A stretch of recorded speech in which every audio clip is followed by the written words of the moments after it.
You know that well-worn adage of not owning a boat, but finding a friend that does? Well, Portland Spirit has lots of ways to get you out on the river this summer, including jet boat excursions to the Columbia River Gorge, daily sunset dinner cruises, champagne brunch on Sundays, and their new happy hour cruises offered Monday through Saturday. Best yet, they have bathrooms on board, a luxury most friends' boats don't have, let's be honest. Celebrating 30 years as a locally owned and operated business, book a ride with Portland Spirit at portlandspirit.com.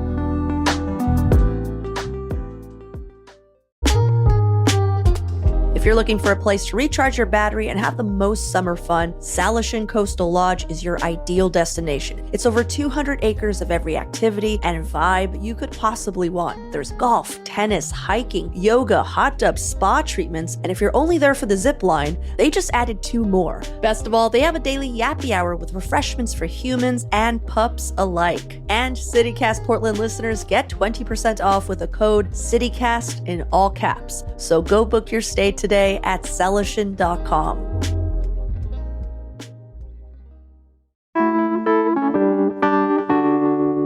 Today on CityCast Portland, we're resuming our usual midweek news roundup series. This week, we're talking about the ongoing heat wave, the disparities in how it's impacting some communities, and the future of more extreme weather to come. We're also going to dive into a few one-star reviews. This time, we're looking at some of our beloved local music venues. Joining me on this midweek news roundup is our very own producer, Giulia Fiaoni. It's Wednesday, July 10th. I'm John Notarianni in for Claudia Meza, and this is what Portland's talking about. Hello and welcome to the Midweek News Roundup. It's a chance for us to check in on some of the stories that are happening over the course of the week and to catch you up as well. Julia, how you doing? Hey, I'm doing good, John. How are you? I'm good. How have you been dealing with the heat? I know that your apartment gets kind of balmy. Oh, yeah. Even just last night, it was, I think, 92 degrees as I was getting into bed. So I had those box fans running, but I feel like the strategy here is to spend as little time as I can in my apartment. Yeah. And I've gone about that a couple ways, some more fun than others. But this weekend, I actually went out to Rockaway Beach, which was so beautiful. It was like in the high 60s around the time that I was there. And then just yesterday, I went out to Mox Crest Park or the Bluffs to hang out and watch the sunset, because you would think it's still hot around that time of night, and it is, but there's such a nice breeze in that area that it makes up for it. Oh my gosh, I can't believe that you slept in that 92-degree apartment. I went out for like a short bike ride after work yesterday, and it felt like a furnace. It felt like an oven blowing in my face. It was like I wasn't even getting the cooling effect of being on a bicycle. It was just so hot out. Well, what have you been doing to cool down? Well, I've got some AC units pumping in my house, so I've been keeping cool inside. And I made it out to the river this weekend too. My spot is up on the Washougal in Washington. Oh, yeah. But yeah, I mean, it's great. I went out there with a friend. There was like 2 other people out there, and this was like the height of the heat on Sunday. That's so special, though. I feel like it makes me feel a little bit more grateful for those spots when you're desperate to cool down. So yeah, and at least living in a city like Portland, it's not like a New York where you're just trapped by concrete and like skyscrapers everywhere. There still are places to go, even if it is sweltering in the city. Totally. Well, we often say that this is the time to catch up on some of the stories you might have missed, but like, there's no way anybody missed what we're talking about. We just want to take a look at this heat wave that we have been going through over the last several days. I mean, we've been setting record after record. We had the first 100-degree day of the year on Sunday. That was a record over the previous high temp for that day set in 2010. Monday, a high of 102, also a record. Right now we're taping on Tuesday morning, but they're saying it could hit 105 today, which means it's almost certainly going to be a record-breaking day. I mean, and it's not just in Portland. There's been record highs in Vancouver and Hillsborough and McMinnville and Salem, all over the region over the last couple days. And pretty much all the areas in Oregon and Southwest Washington have had excessive heat warnings in effect, going at least through Tuesday night. as well as an air quality advisory for the Portland, Vancouver metro area and the Willamette Valley that could last through Tuesday evening at least as well. That's led to a number of local leaders declaring heat emergencies. County Chair Jessica Vega Peterson, Mayor Ted Wheeler, Governor Tina Kotek all declared a state of emergency over the course of the last week. People have been pooping in swimming pools. It's just bedlam out there, Julia. That needs to stop. I mean, I think, let's be real, it happened once in one pool, but even still, come on. And it's probably some like 4-year-old kid. We got to give him a break. I don't know. I don't know if that's forgivable during a heat wave. Well, John, the thing that I've been thinking about a lot is just how different of an experience you can have with this heat, depending on what area you live in. So looking at some reporting earlier this year from COIN, they were talking about how areas near highways and with fewer trees and more pavement, like Lents or communities near the airport or even Mall 205 are sometimes 10 to 15 degrees hotter than neighborhoods with more tree canopy, like those near Forest Park, for example. Which, it ultimately just means that the people living in those communities are paying more to cool down their homes, and they're generally just less safe going about their day. And when you think about it, 80 degrees is much different than 95, right? Mm-hmm. Like, that is a difference between, hey, a nice summer day and, I'm sweltering and uncomfortable. And I felt that yesterday, even in my own neighborhood, just walking on Sandy Boulevard was so different, even just from 2 blocks away at a park. It was like night and day. So if you're interested in looking a little bit more into this too, they right now actually have a heat watch map of the Portland metro area. And we'll throw that in the show notes, and you can see visibly just how different each quadrant of the city is in terms of temperature. Mm-hmm. Yeah. And you can see, where there is more tree canopy is where the temperatures are cooler, which also happens to be the more affluent parts of the city. Yeah. I mean, it is as clear as day, you can't make these maps up, how much those things correlate. And, it's been interesting watching what the city's been doing in terms of at-risk communities this heat wave, too, because the city did say that they were pausing their efforts to enforce the camping ban, which is ironic because it had just gone into effect 2 days before. Mm-hmm. And, we can sort of take that with a grain of salt because this is just going to happen for a couple days. It is very likely that these camping ban sweeps will ramp up again immediately once this heat wave breaks, which is coming. And it's also just sort of an ironic strategy of let's leave people in tents when it's 100 degrees out, right? Yeah. There's a quote from that KGW article that you mentioned, John, from someone who's actually experiencing homelessness right now in Southwest Portland. And they had said, that should probably be the opposite if you think. They should probably find shelters for them, which is spot on, right? Yeah. This is where you're supposed to be acting with urgency to address these things and make sure people are safe. Yeah. I mean, and we've seen that this has been fatal for several people. There's been at least 4 people who've died of suspected heat-related causes in the Portland area over the last couple days. Mm-hmm. One person in Cully, one from Mount Scott, one from Hazelwood. Also, a Clackamas County man died in a Portland hospital. So, I mean, there's just no denying that this sort of heat is lethal. And there's a lot of reasons for that. It has been staying so hot overnight, as you experienced, Julia, that people's bodies haven't had a chance to cool down. And, researchers are also saying that, since our June was relatively cool, our bodies just haven't acclimated the way that we might otherwise at this time of year. It's been such a spike that all of our systems have just been caught off guard, which, I've definitely felt that too. Totally. What are the options right now for people who are looking for ways to cool down and can't say escape to the beach for the day?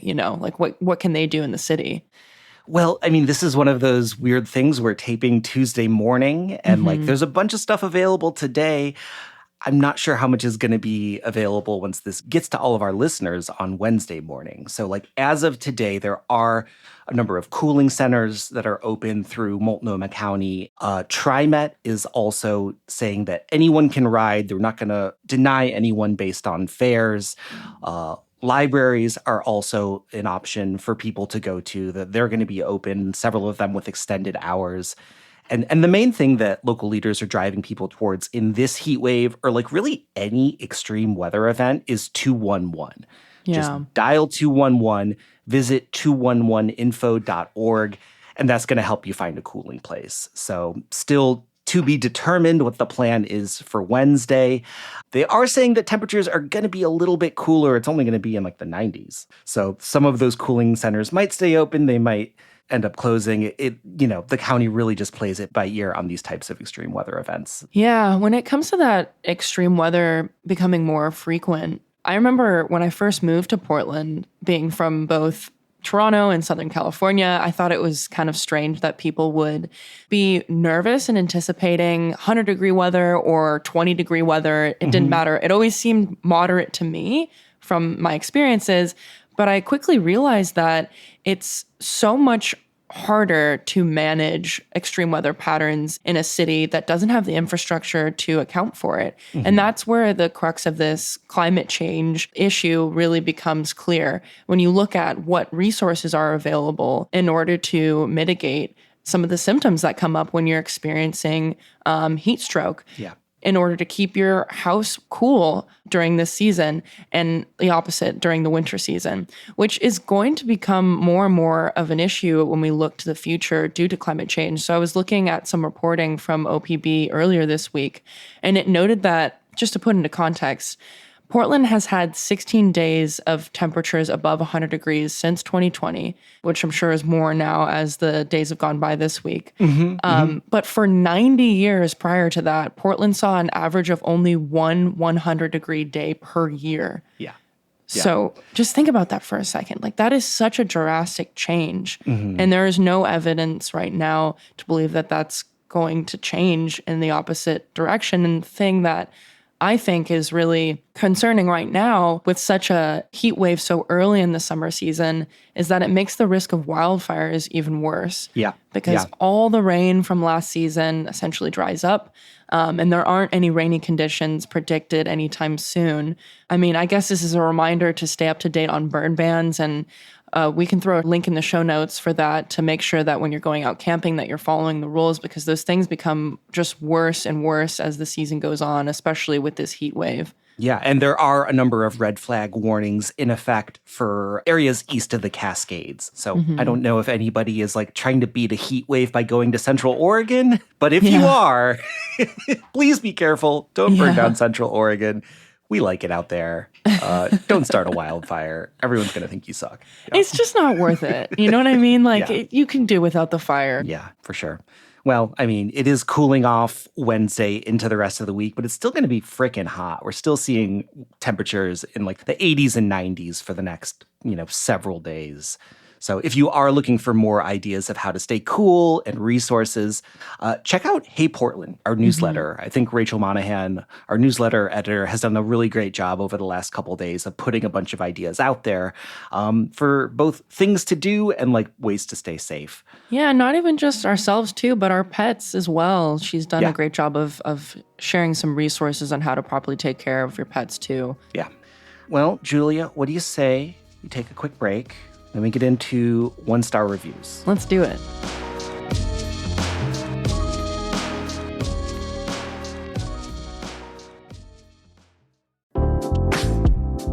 Hey, it's John from CityCast Portland. Let's face it, sometimes bad stuff happens. A serious injury, a catastrophic accident, even a wrongful death. It can really turn your world upside down. And when it does, you deserve unwavering support from a dedicated team. Yeah, you need a lawyer. D'Amour Law Group has over 30 years of experience protecting the rights of Oregonians. Their team of skilled attorneys, led by the renowned trial lawyer Tom D'Amour, will work tirelessly to make sure your voice is heard and your rights are protected. Here's what one of his clients said. Tom fights for his clients from the first day they meet him through the last day of trial. So if you need help holding those responsible for your injuries accountable, contact D'Amour Law Group at 503-222-6333 or visit d'amourlaw.com to schedule a free consultation. They're committed to fighting for the justice and compensation you deserve right here in Portland. Want to know one of my favorite sounds? Here it is. That's the sound I hear when I'm learning Spanish with Babbel. And if you want to learn a new language this year, I guarantee it'll be one of your favorite sounds too. I'm David Plotz. I'm the CEO of CityCast, and I've been doing Babbel for a few weeks, and it's been so much fun. This week, I've been learning lots of food vocabulary and how to order in a restaurant. This is one of the things I love about Babbel, is that it's about learning the language so that you can use it. As Babbel says, it's designed by real people for real conversation. So it's all based on real life situations. And these restaurant lessons are awesome. When I went to Mexico City last year with my girlfriend, I was mute. I was a mute. But next time, I'm going to be ordering the sopes and las salsas picantes. Babbel has over 16 million subscriptions sold, plus all of Babbel's 14 award-winning language courses are backed by their 20-day money-back guarantee. Here's a special limited-time deal for CityCast listeners. Right now, get up to 60% off your Babbel subscription, but only for CityCast listeners at babbel.com/CityCast. Get up to 60% off at babbel.com/CityCast. Spelled BABBEL.com/CityCast. Rules and restrictions may apply. All right, Julia, we are playing 1-star reviews for any listener who hasn't had the pleasure of hearing this before. What are we doing? All right. So 1-star reviews is a game that we do on the show on occasion. And essentially what it is that we pick a theme. This week, it's local music venues, and we pull together a bunch of 1-star reviews for places that we actually really like. And this time, I'm going to throw these reviews at John to see if he can guess what these places are based off of what people have to say about them. Are you ready, John? Yes. For your first venue? I am ready. I am Rolodexing all the local music spots in my brain, and I'm ready to guess. Yeah. Okay, review number 1. Really bad seats ruined our show. I've sat in better seats at a bus stop. I hope the person who chose these seats reevaluates their life choices.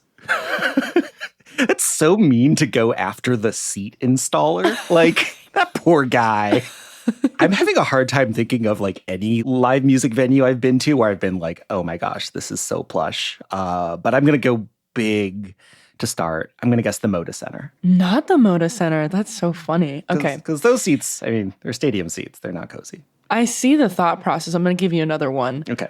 The lower seating is arranged so that if one person stands, then everyone has to stand to see. It basically negates the seating. The sound quality is poor. I would give 1 star, but they had PBR tall boys, so that's worth a star. Okay, so this is like a seated venue. I mean, this could be a couple places. I'm going to guess the Aladdin Theater. Okay, you're getting warmer. Okay. Unfortunately, I don't think this last one's going to give it to you, but I just thought it was hilarious, so I'm going to read it anyway. Going through places that have chairs. So yeah, go on. Okay, last review for this spot. Not skater friendly. Don't bother boarding over here for a show. They'll just tell you to hide your board in the bushes. Come on, guys. It's not that hard to hide some skateboards in a closet.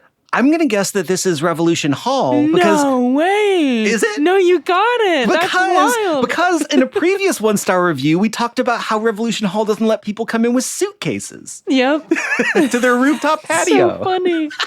This is Revolution Hall in Southeast. I am so impressed that you guessed that based off of that review. Oh, I'm a pro.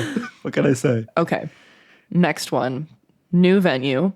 Show was great. Venue was awful with like 12 exclamation points. I love swimming through at least 2 inches of pee in the women's restroom downstairs because the one on the stage level was closed. The smoking section wasn't open until the last hour, paid a ton of money for a VIP package, and wasn't allowed to go outside during the 45+ minute wait for the meet and greet. So disappointing. Never again. Oh my gosh. So, okay, I'm not an authority on the pee pools in women's restrooms, so I gotta have to put that one aside. But somewhere with upstairs, downstairs restrooms, maybe the Roseland? You got it. Oh, damn, first John. and done. Yeah. Okay, do you want to hear these last two? They're pretty scathing. Yeah. I mean, the Roseland is a great, crappy venue. It's great, and it sucks, but it's great. Yeah. People have a lot of hot takes. One of them being, quote, pretends to care about safety. Give me a break. Least safe of any space I've seen in my 20+ years of show going. choke points at every level. I could solve a New York Times crossword faster than getting out of this venue. I mean, it's true. It's upstairs, so there's like 2 little staircases to get down. I mean, might as well just solve that crossword puzzle and be patient in getting out. But the last one really paints a clear picture. Unquestionably the worst venue in Portland. Oof. It's the only place in the city that does not allow re-entry. The food is garbage. They heavily overbook every show they can. Cash only, dirty. The liquor and beer section is basically not a selection at all. The sound is overly bassy, but they got some good bands. So if there's a band coming to town that you absolutely must see and you like them so much that being mashed together front and back all night with people throwing really awful cheap beer on you won't ruin it, then by all means, go here. The Roseland is a music lover's venue. You're not going for... I will say the food is atrocious. The food is like the grossest pizza you've ever seen. But they put some... I've seen some wonderful live music there. It's like one of the most Portland things ever, though, to complain about the food at a music venue. And so many other cities, nobody's even thinking about the food. Wouldn't even occur to me. Yeah. I love this review for that reason, because it was just like a good old Portland spirit. Yeah. Okay. Last venue, here we go. Your beer sucks. You have no clue how to run a venue. I won't show up there until late because you stupidly have no re-entry. Your employees' misery is palpable too because you suck. I'm going McMenamins. Is this Crystal Ballroom? Oh my God, John, how did you get that? because one, the beer. I mean, McMenamins does a lot of things great. Its beer could use a tune-up. Let's say that. That is so funny. I'll read you 2 more just because I don't know how you rigged this game, but you did this time. This one would have given it away. Old, wiggly floor. Terrible sound. Ugly disco lights. Garbage drinks. On a positive side, friendly, relaxed, down-to-earth crowd, and cheap booze. Yeah. I wonder what show that was. The wiggly floor is very disconcerting. If you aren't expecting it, it does feel like maybe the building's about to fall down. Oh, yeah. And this is what someone else had to say about the floor specifically. Last review. I broke my hand at the Crystal Ballroom. Why? Because jerks that go here spill their drinks and the damn floor bounces. Spilled drinks plus bouncy floor equals disaster waiting to happen. Hate it. Yeah. Who wants a bouncy floor anyway? They don't even provide barf bags. ... It's a good point. I love that like all of these criticisms are like, yeah, I can see that. And I'm still like, no, that place is great. I love that place. Yeah. I would go to any one of these venues any day of the week. I do have my favorites, but I am very impressed, John, that you got all of these. Of these 3 venues, what's like the best show you've seen at one of them? Oh, I went and saw Beach House at Revolution Hall. Oh my gosh. That was really special. The sound was perfect. I fell in love with that place because of that show. So how about yourself? You know Robert Glasper? Yeah, I do. So I saw this group with like Robert Glasper and like Terrence Martin and Christian Atunde on trumpet. It was just like this extraordinarily like cool little one-off jazz ensemble there at one point. That's so sweet. Well, Giulia, thanks for the quiz. Thanks for absolutely destroying that quiz, John. Unbeatable. Next time you'll get me, I'm sure.